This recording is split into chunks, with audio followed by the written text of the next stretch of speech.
Welcome to Second Saturday TV. My name is Alfonso. Today's show is the first show of my 4th season and the 7th year of producing shows for Brooklyn Free Speech Television, Brick Arts. Second Saturday TV is a monthly cable TV show highlighting progressive individuals, their interests, and accomplishments. My guest today is Mr. Wize Gazette. Wize, welcome to the show. Thank you very much. It's a pleasure to have you. Now, you are the founder and creative director of Indie Creative Network. Yes. Am I correct? Yes, yes.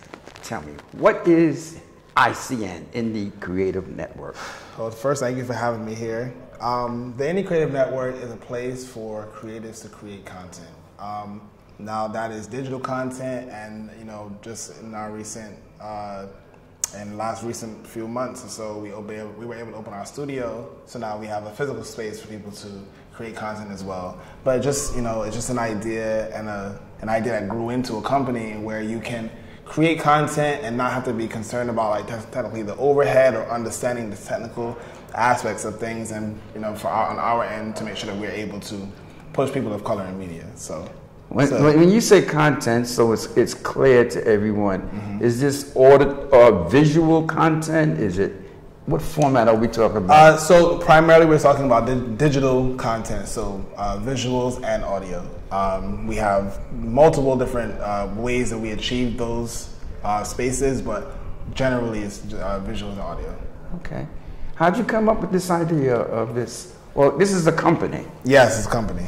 And how'd you come up with the idea of, hey, this is my business plan. This is what I want to do. Is it an area you worked in for a long period of time, or what brought it about? So I've been a creative my entire life. I remember I was like 9 when the Olympics was on, and I spent the Olympics watching like Michelle Kwan, do figure skating. Yes. And I was writing a book, a short story.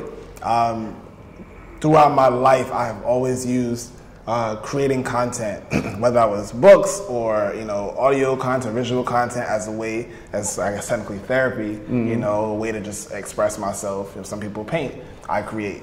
So that's kind of where the idea came from. The company, I guess you would say, came from my feel to expand outside of, I guess, a box that I put myself in. For a while, I had a live radio show and podcast called The Uncle Radio Show, where I interviewed independent artists in the New York City area and outside of New York City. And I did that at studios around the city itself. But at a certain time, I say, I'm putting a lot of money into other people's pockets to create my show. And I still kind of feel restrained in my own, like how I can create. So I need to break out and do my own thing. So I did that. And, I guess that started with Indie Creative Network, the idea in July of 2015. The unofficial launch, I guess, technically in January 1st of 2016. And then, progressing to us opening the studio in November of 2016 as well. So. What's the advantage of having the studio? Oh my goodness! First thing, is that a game changer? It's definitely a game changer. Just from the perspective of the people that come in and out, I get to meet a lot of people without having to go out there to them. So that makes networking for me a lot easier. But also I guess the most important part is that I don't have to schedule too much around like the creation. Like people can come in basically 24 hours a day and create content at the studio versus, me having to focus on booking the studio and then having to bring 3 or 4 creatives with crazy schedules to the studio as well. So. Oh, okay. Now, the studio is an advantage. What has been some of the most challenging things to develop this company?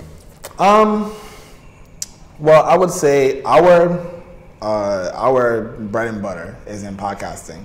One of the challenges, and I would say the biggest challenge that we've had to deal with thus far, is the fact that people of color are new to the podcasting space.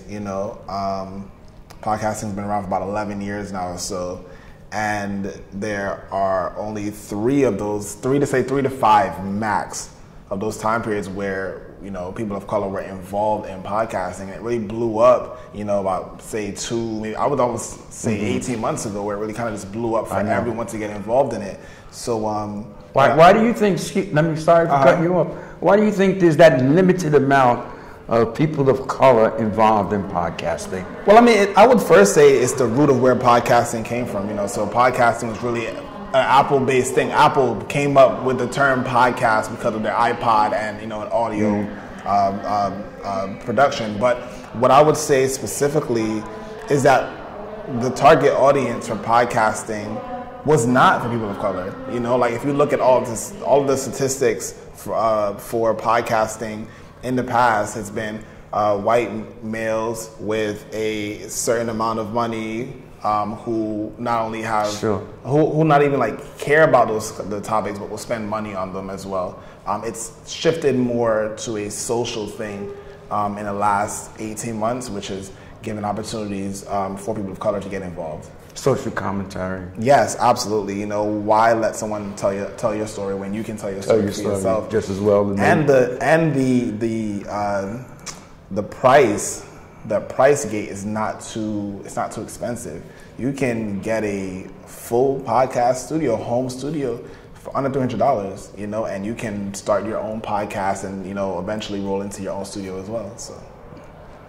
Okay, seems like there is, like you said, the last 18 months, 2 years, this is all of a sudden exploded. Yes. Now, your company also does podcasting with individuals not only in the United States, yes, but globally. Am I yes. correct? Can you just elaborate on that a little? So, when we started the network, the concept was that we wanted to highlight people of color culture to the global masses. My family is from Barbados, so I grew up learning about the U.S. culture and learning about Bayesian culture at the same exact time.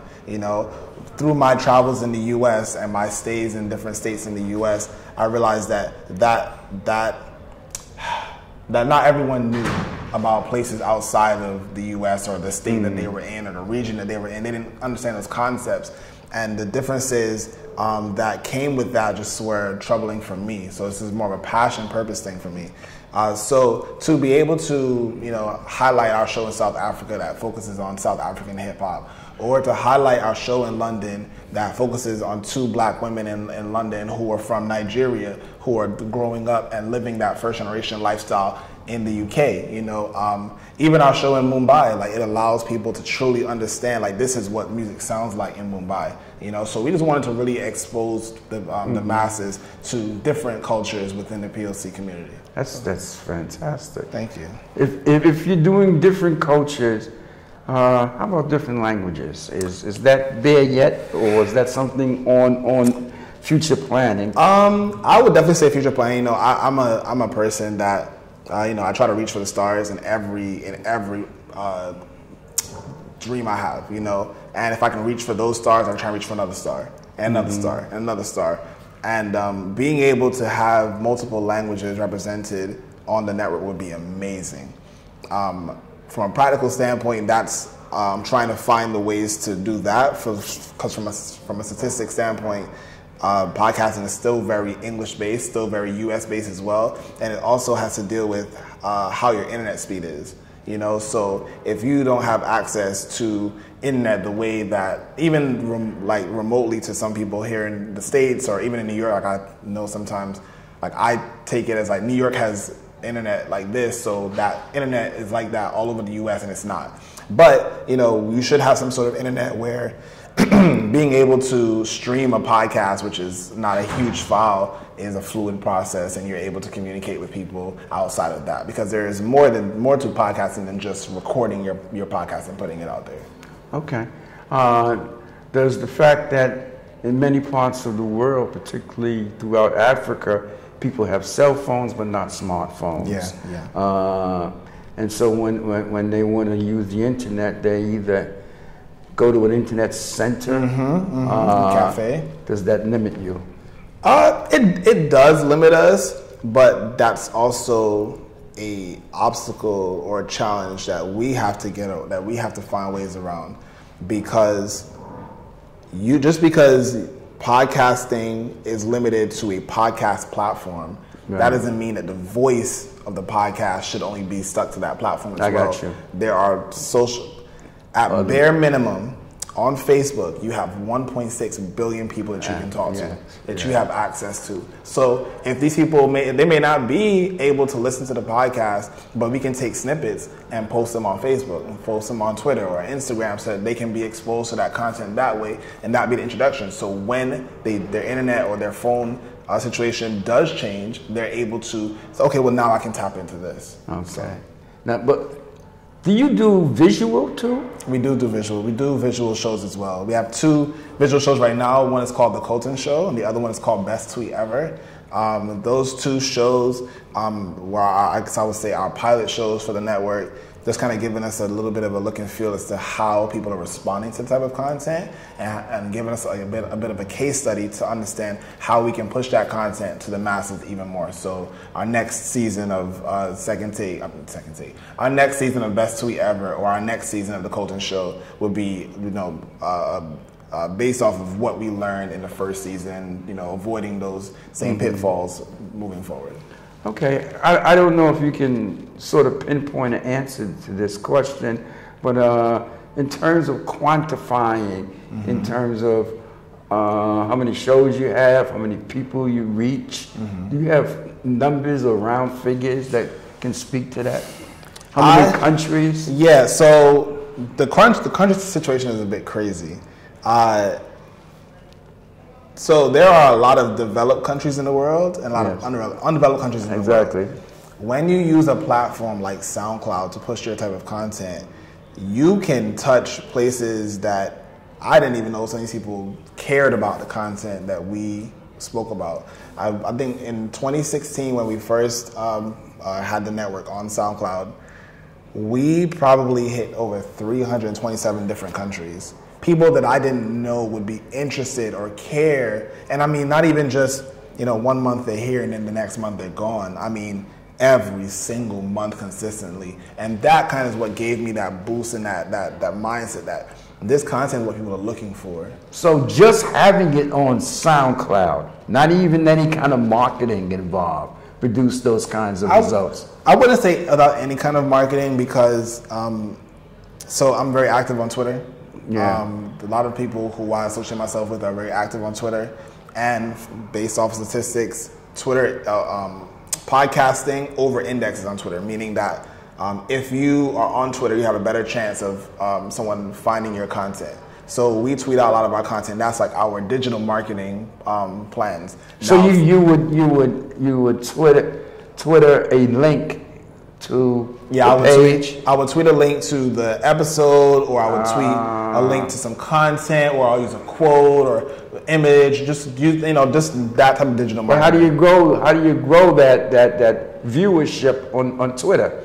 I mean, you grow organically, like there are ways where you can grow, where you can kind of really push it. Thankfully, again, with the use of social media, you can run social media ads on Twitter, on Facebook, on Instagram. You can target them specifically to people that you're looking for. So you took the experience of SoundCloud, and targeted it straight to the people who I'm looking for. Okay, I got you. I mean, I just wanted to state this to people, because I noticed that we do have a lot of entrepreneurs who are, in my generational bracket, sure, and people who are growing up and want to be entrepreneurs as well. I have had experience working in the tech industry. I spent 4 years in the tech industry, so that gave me a lot of the skill sets to understand what I'm doing. I spent 1.5 years in corporate America. That gave me the skill set to deal with what I was doing, to know exactly how to organize things and assess risk and whatnot. So it's great to be an entrepreneur. It's fantastic, but going out there blindly might not necessarily be the right route. If you're gonna, if you want to be an entrepreneur, find exactly what you want to do, and you can get a job that will teach you those skills for free, and you're able to apply them and even use that on like your LinkedIn, for example, to actually continue to grow yourself and grow your brand. We are all brands. We are all culture. And this is, any creative network is a great way of being able to maximize and capitalize on the people that are here doing this. So. Absolutely. That's you're 100% right. It's a difference between our generation. I grew up in the 60s, and nobody I knew spoke about doing the business. You went to high school, you went to college, you got a job for someone else. I don't know anyone from high school and college who said, I'm going to do my own business. Yeah. We just didn't think that way. So nowadays, though, it's so different. Not only are people doing their own business, they're creating unique kinds of jobs and work experiences that they're incorporating in lifestyles. I would say the generations before us have not only prepped us for this and given us guidance for this, but also provided us a foundation to do this. A lot of every day, entrepreneurs pop up every single day, an entrepreneur is there. Their family is involved in helping them, whether it's being able to wash the dishes at night or whatnot, or being able to help them with their laundry, or being able to provide them with resources for a car or whatnot to get to where they have to go, or extra money. The families that there are people who, again, like you said, they didn't think, let me own my own business, but they see their kids wanting to do that, and they're inspired by that. Like, my biggest support is my mother. There are times where I've stretched myself too thin. I'm like, all right, well, I need to figure out a way to get this done. And I approach my situations with my mom just, like a business situation. Hey, mom, I need to fund this project here. This is the return on investment that we're going to get. Here's how you can get back. Here's how you're going to get back your money. But this is what we need to do. So there are a lot of people, I know sometimes people feel like, oh man, like I wish our generation could have done this, or I wish we had this mindset. But your generation before us, and even after us, we provide that assistance, that foundation to take the next step. I don't compare in terms of value, in terms of one's better than the other. Just that the experience is so uniquely different. Because we learned from you guys. We learned. Yeah. Where do you see this going? Oh man! Or where would you like to go? Honestly, I have a lot of dreams with this company. It's evolved from an idea to a project to say it's a company now. I want to get involved in the same communities and even more that we have a presence in. I want to be able to help other communities, thankfully Brick provides some of the resources for this show and whatnot, and shows like this. But I want to be able to do that as well to other communities that may not have access to either the technology, the people to run the technology, or just may not have even thought, from a creative perspective that, providing tools for the community to create can inspire and have other people want to create and figure out ideas and start. It's almost like a community brainstorming situation. I think that's really valuable. So I would love to be involved from that perspective. We're going to continue creating content. That's a foregone fact. We will be getting more involved with visual productions. We're also looking to create a lot of series-based podcasts. I'm very excited about that. We may be opening another studio outside of New York City. I'm very excited about that too. I have a lot of, oh my goodness. Now this is only three and a half years you're doing this? Barely two full years. Did it ever cross your mind to say, oh man, I'm not doing this no more? Oh my goodness. Yeah, absolutely. No, and absolutely. What turned what got that thought out of your head? Generational wealth. When my daughter watches me go to the studio, when my daughter recorded herself singing when she was just over 2. We were at Halloween in 2015. We were at a studio in Harlem. In Midtown Manhattan, and she had to come to the studio with me. I had to record in the morning, and after we were done, she met all the guests. She went inside the studio and she started singing. She loves this. I know that if I continue to work on what I love, it will provide opportunities for her in the future. That's what I'm focused on. that legacy. Absolutely. And I like the term you use, generational wealth. That's what it is. That's on the money. That's all I can say. That's on the money. Well, I wish you great success. Thank you very much. I appreciate it. And this is Brooklyn based, right? Yes, it is. Our studio is on Biggie's block in Brooklyn. On Biggie's block? On Biggie's block. Is that coincidence or is that by design? I'm not going to sit here and lie to the people. That is definitely coincidence. But I'm so glad that it happened because I can feel the energy and it guides me. So I appreciate it. Oh man, that's it doesn't hurt that that's a good little marketing tool that you can say, you know. So it's a great marketing tool. I'll say that too. Yeah. Wow. And that block is? It's St. James Place. St. James Place. St. James Place. Why don't you let people know if anyone wanted to get in contact with you? So you can email me, wize, WIZE, ICN @gmail.com. You can also just send us an email, bookicnstudios@gmail.com. Visit our website, icn.dj. All the information is up there. You can read about diverse podcasting. You can learn about other shows that you possibly should learn about or listen to. There are plenty of ways: Twitter, Facebook, Instagram, Snapchat. The Real Wize with a Z. If I did a show, before we leave, if I did a podcast, and I said, I got to get this out there, can I come to you and get it? You absolutely could. Okay. Anyone? Anyone. Any censorship of material? We don't censor anybody because we want podcasting should be about discussion. You know, if you say something, just know there's going to be repercussions behind that, right? But just know that it's also going to start a conversation. And too many people are afraid to start conversation in 2017. Okay.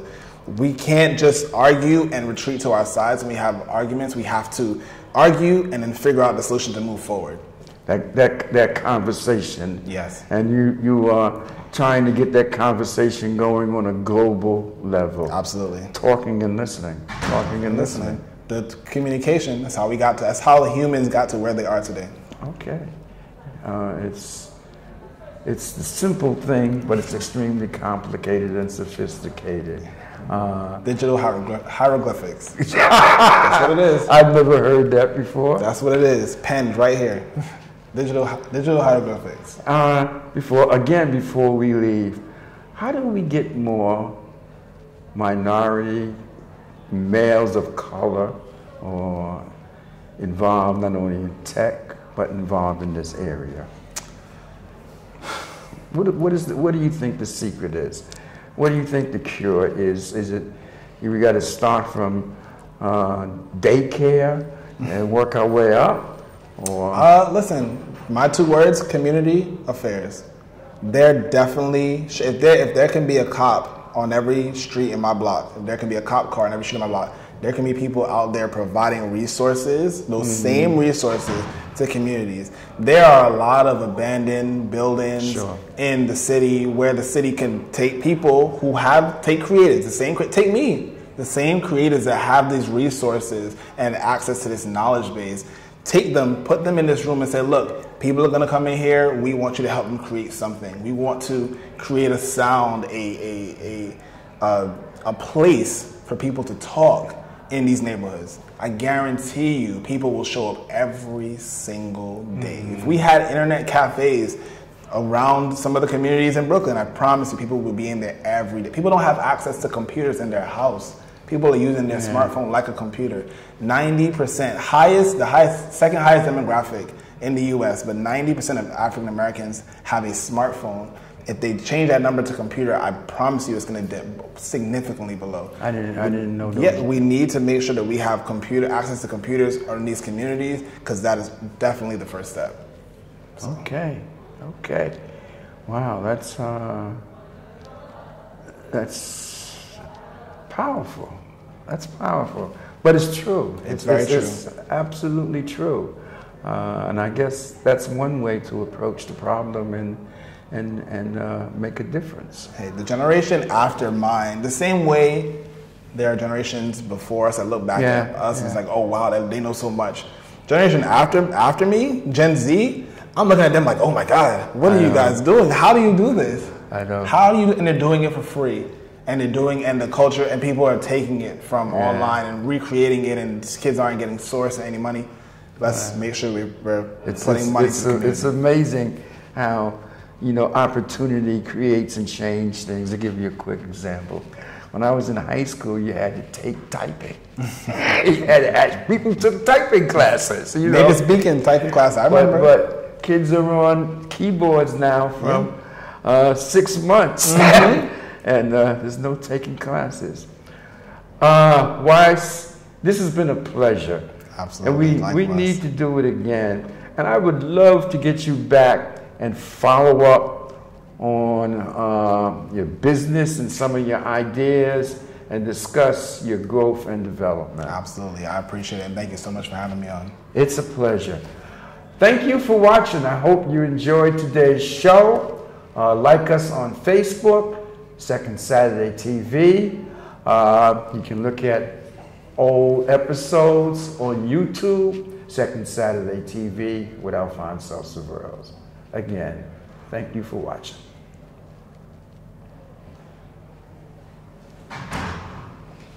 So we just got to talk a little bit. Okay. So you're just going to let the thing run. Yeah. That was good. It was great. That was definitely great. Yeah. I got to talk more, I got to get more deep into the conversation. Because you didn't have the studio last time. Wow, I'm glad. Man, that was only a couple months ago, man. Yeah. Wow. The process to get to where we are right now, I never would have thought. Like I thought about this yesterday actually. You know, I got in broadcasting. I was 24 years old. Do you charge people to host a show on your platform? To host, we don't charge people to host shows on the platform. No, we have a distributor that we're working with in Oakland called Pinecast, and they handle all of that. We're actually helping. We're actually running a contest soon to speak on diversity in emerging podcasts. Okay. So very excited about that. Okay. Gonna give us